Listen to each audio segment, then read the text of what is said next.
Coming up next on Arizona Horizon, a local journalism professor writes a remarkable memoir about his own considerable challenges and those of his Down syndrome son. And video of President Kennedy visiting Phoenix 54 years ago to honor an Arizona senator. That's next on Arizona Horizon. Arizona Horizon is made possible by contributions from the Friends of Eight, members of your Arizona PBS station. Thank you.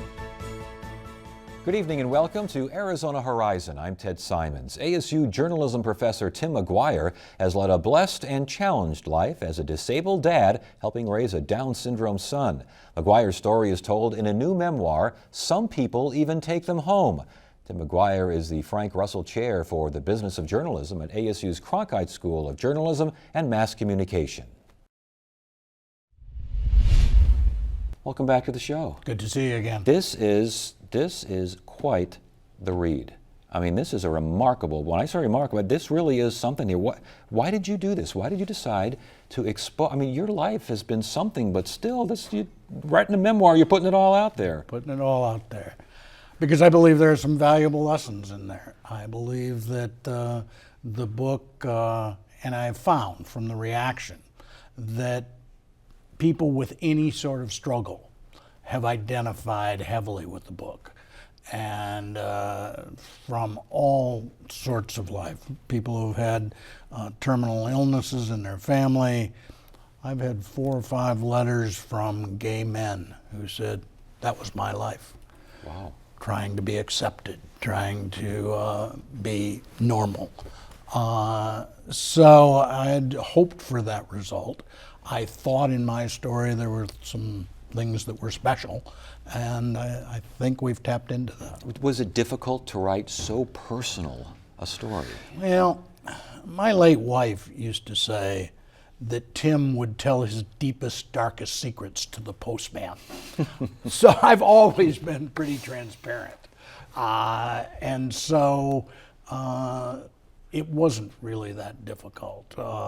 It was difficult to put it in a cogent kind of presentation. And I learned a lot when I juxtaposed my life with that of Jason.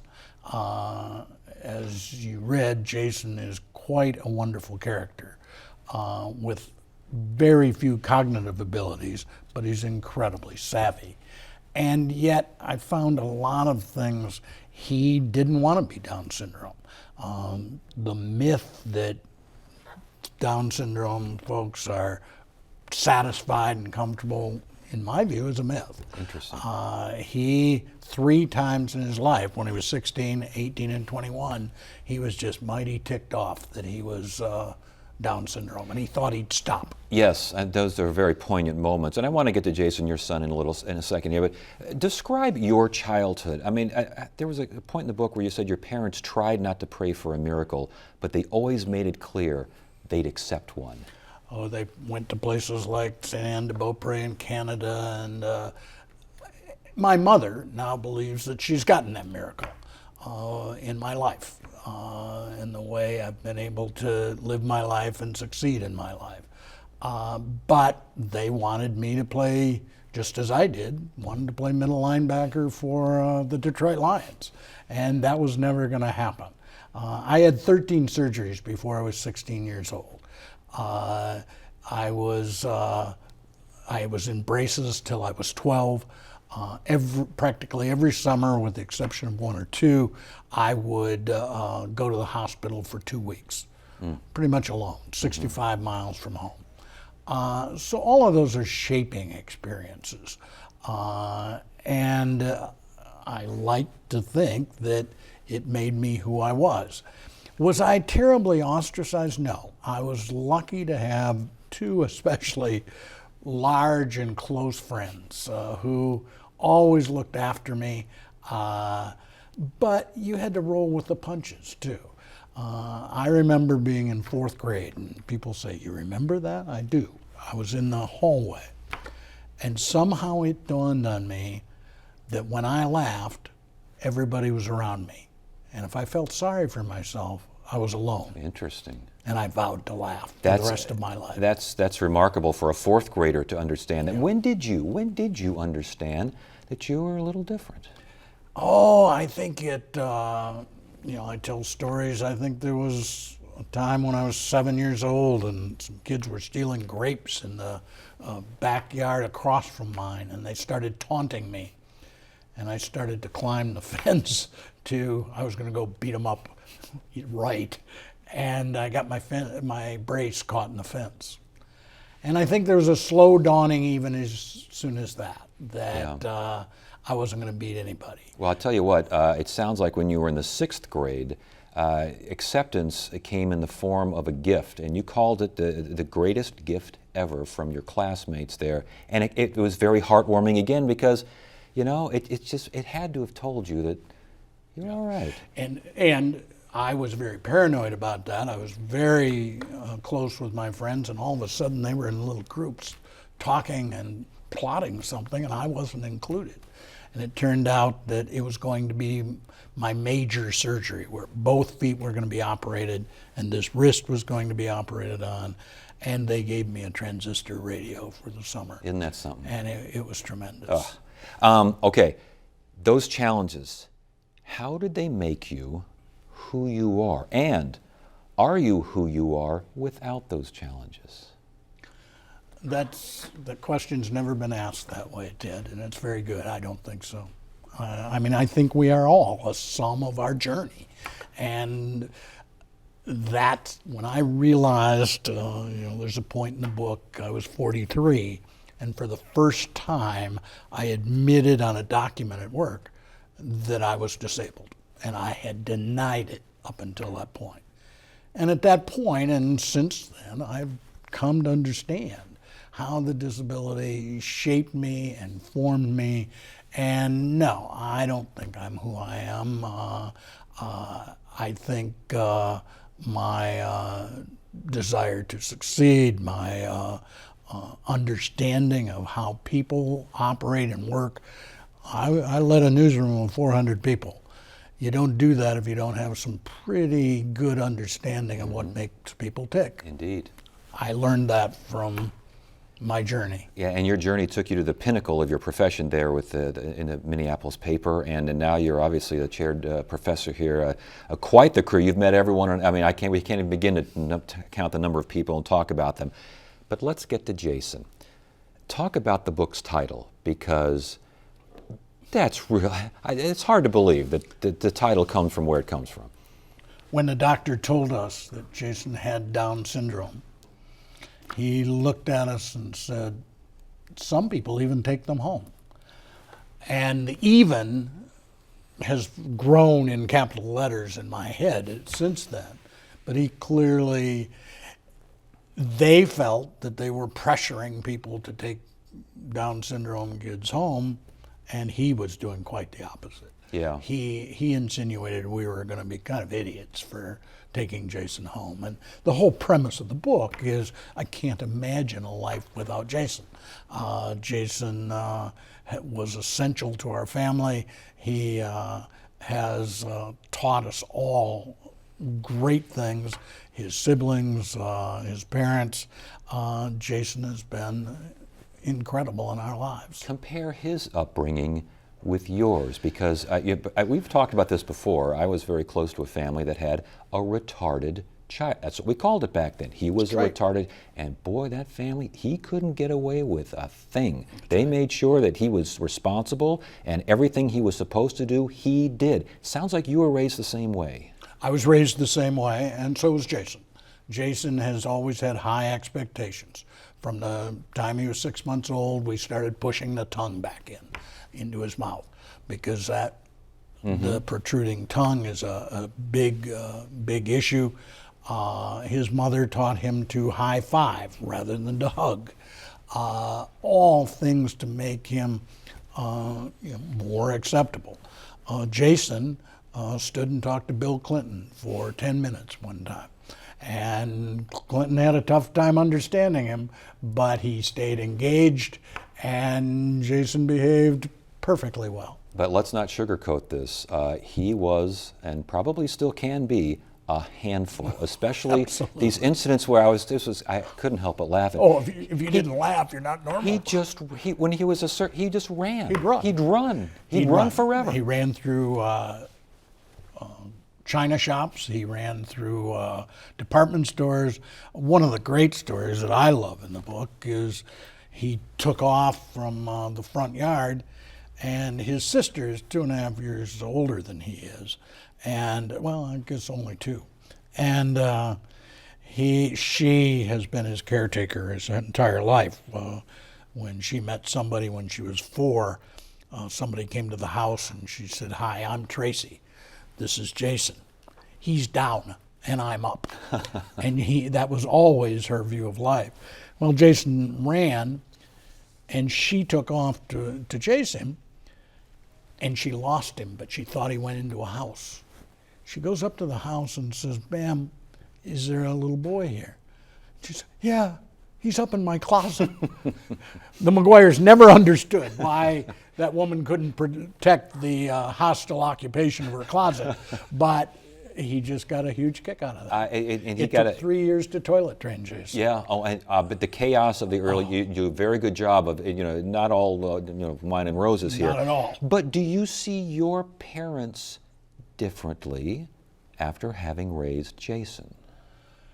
No, I've got to answer no to that, just because I always think I understood my parents. And an interesting thing happened.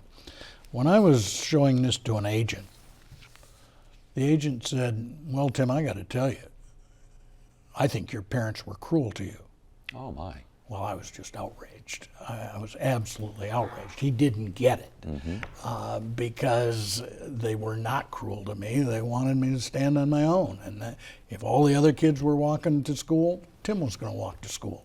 And I think that's the saving grace. I mean, I've never looked for a favor or a handout, or I think they were tremendous to me. Now, my wife and I, my late wife, you may be coming to that.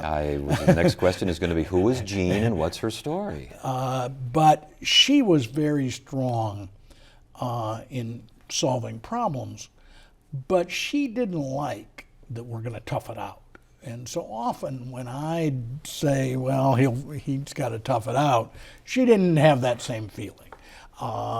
We never left him alone in a hospital overnight. Hell, I've probably spent 75 nights alone in a hospital. And so there was some tension there. To answer your question, Jean was very clever. Jean and I were married for 39 years, and I completed the book. And then last year, Jean died. And so I went back and wrote the last chapter. And Jason is very prominent in that chapter, as you saw, because he was very wise. As we interred Jean, I went up and touched her urn, and I broke out into uncontrollable sobs. And Jason approached me, put his hand on my shoulder, and turned me slightly and said, "Daddy, Mommy is here, and she's here." He brought an incredible wisdom to that. He is very wise. Those moments are really strong, among the most poignant moments in the book. And Jean, I thought the fact that she kept a diary the first week of his life, to look at those, that must be very interesting to look back on. Oh, it's fascinating. Yeah. If she had kept that up, that would have been the book. Right. But let me ask you, we're running out of time here, and the humor and irreverence in here, it's all over the place. I mean, it's a tearjerker, but it makes you laugh out. That's why I find it so remarkable. When were there times when you're writing and you go, this is too sad. We've got too many sad stories in a row, or we've got too many irreverent things in a row. People aren't going to get this. I think I'm making fun when I shouldn't be making fun. No, this is raw Tim and Jason. This is, I really didn't. Now, some of the language I worked on, I mean, you used the word, we lived with the word retarded throughout Jason's childhood. or in Jason's life. It is not accepted anymore. But in 1987 or 77, you wouldn't have used any other word. It would have been inauthentic. So I struggled with some of those words, but the humor, the pathos, the irreverence is all pretty much the way we lived our life. Well, it's a remarkable life. I know real quickly, about 30 seconds left. One of the quotes, we come home to our true and full self. I think Richard Rohr was that one. But have you come home? Are you there? Jean's passing changed all of that.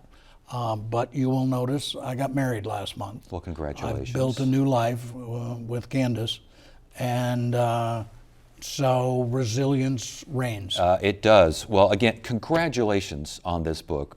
Great piece of work. It's good to have you here. Good to be here. Thank you, Ted.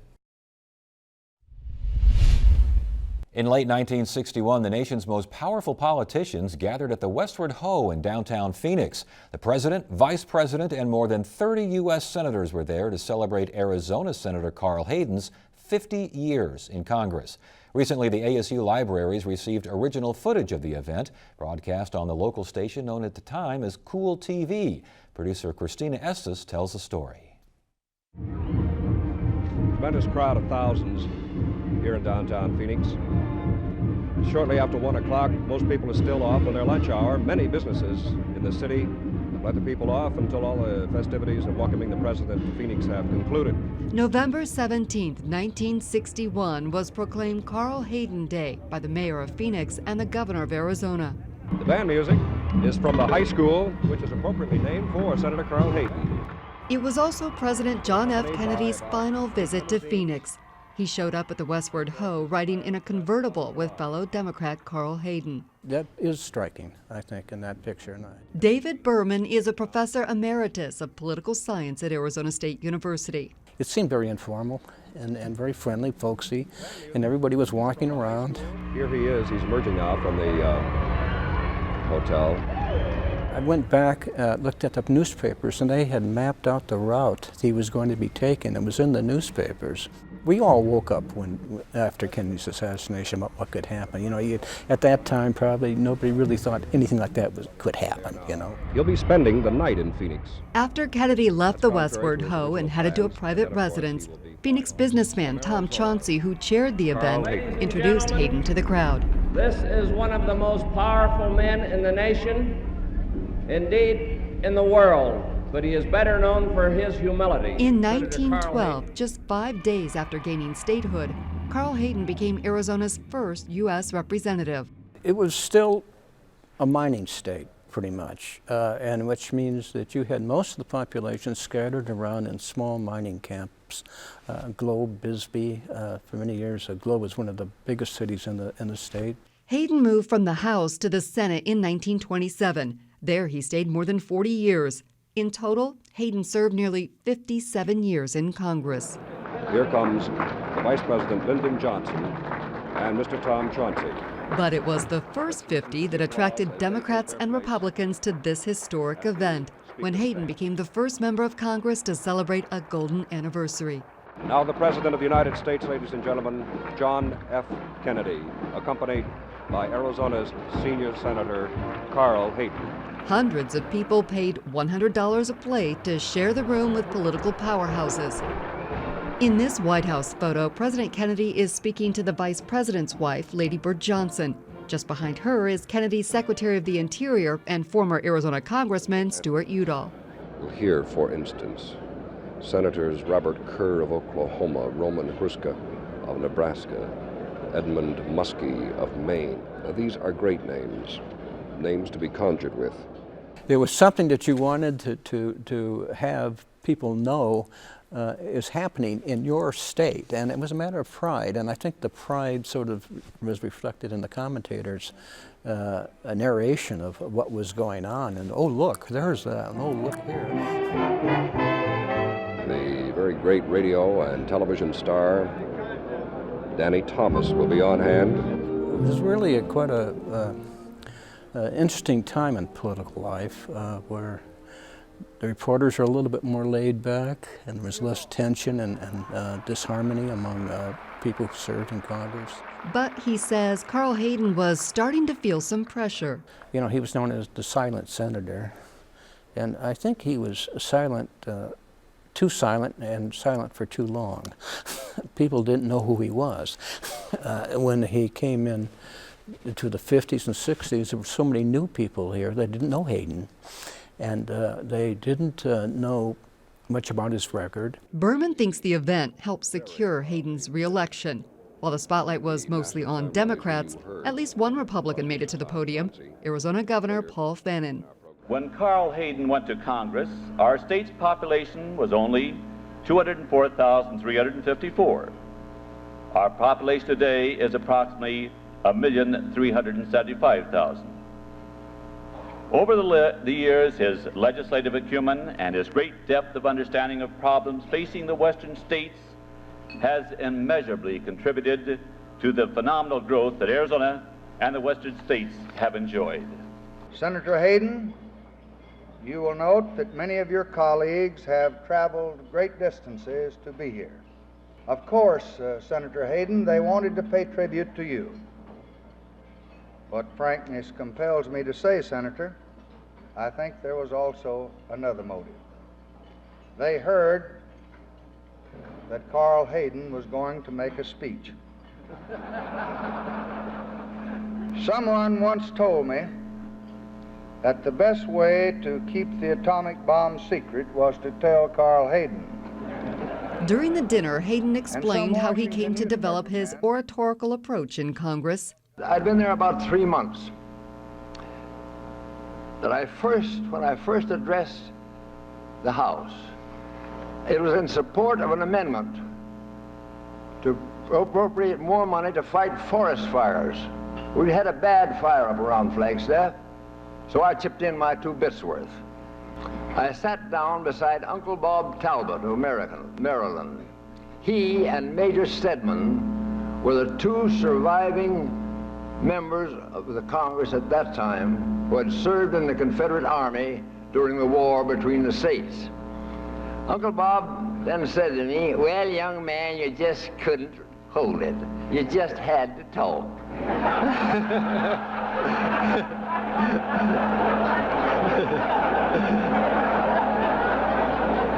So that stenographer took down everything you said, and it'll be printed in the Congressional Record, and you can never get it out. Hayden often described himself as a workhorse, not a show horse, something he suggested years later to a new colleague from Massachusetts. My first contact with the senator was after I'd been in the Senate about 2 months in 1953, and I got up to take part in the debate as a new member, and after speaking for a few minutes, sat down next to Senator Hayden and said, "Senator, what is the difference between the Senate as you knew it and now?" And the senator said, "New members did not speak in those days." So I went back to my seat. While Hayden was known as the silent senator, he wielded great power, chairing the Appropriations Committee and serving many years as Senate president. He knew the procedures, and that's a great advantage when you're the only one who knows how to do something.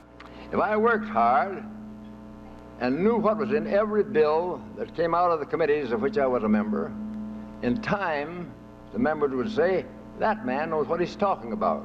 They'd have some respect for you. He had no ambition other than to be a senator. He wasn't trying to run for president or anything else. And I think that sort of disarmed people who might have trouble with him, because he really wasn't a threat, and he could help them a great deal. So, and he did help them, so that he was able to build those friendships across party lines very often. Hayden played a key role in promoting the federal highway system, reportedly telling President Roosevelt Arizona had 2 things people would drive thousands of miles to see: the Grand Canyon and the Petrified Forest, and they couldn't get there without roads. He did help put Arizona on the map. Hayden pushed a lot of bills dealing with public lands, mining, and reclamation, but he often said his proudest achievement was getting Congress to approve the Central Arizona Project, known as the CAP. The network of canals and pumping stations deliver Colorado River water to Phoenix and Tucson. 62, you know, following that dinner, he was reelected, and then the CAP came through after that. If he hadn't been reelected, who knows what would have happened?